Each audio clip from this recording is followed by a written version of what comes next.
तरावी की जो नमाज है ये सुन्नत मुअक्कदा की हैसियत रखती है।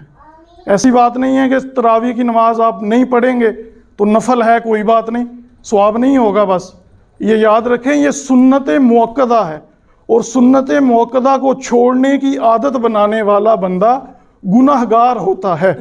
और आप सल्लल्लाहु ताला अलैहि वसल्लम ने फरमाया कि जो बंदा रमज़ान में गुनाह का काम करता है उसके सारे साल के अमाल बर्बाद कर दिए जाते हैं। तो ये गुनाह का काम हमने नहीं करना, तरावी हमने अदा करनी है, मस्जिद में अदा करेंगे ज़्यादा सवाब है। इतना बेहतरीन कुरान पाक माशाअल्लाह रात को हाफ़िज़ सिब्तुल हसन साहब ने पढ़ा है कि सारे लोग कहते थे वाह जी क्या बात है। तो माशाअल्लाह इतना बेहतरीन कुरान पाक इन्होंने तरावी के अंदर रात को 1.25 पारा पढ़ा है और वो भी 1 घंटे के अंदर। इतने साल हो गए तरावी पढ़ते हुए, रात को जो है वो मज़ा आया है, स्पीड से भी पढ़ा है, एक एक लफ्ज़ की समझ आई है।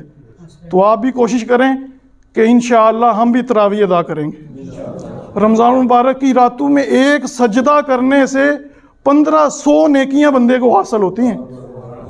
1500 नेकियां, तो हिसाब लगाएं कितने सजदे होंगे।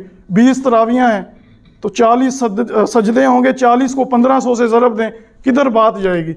तो वैसे भी रमज़ान मुबारक की रातों को क़याम करना ये बहुत अफजल इबादत है।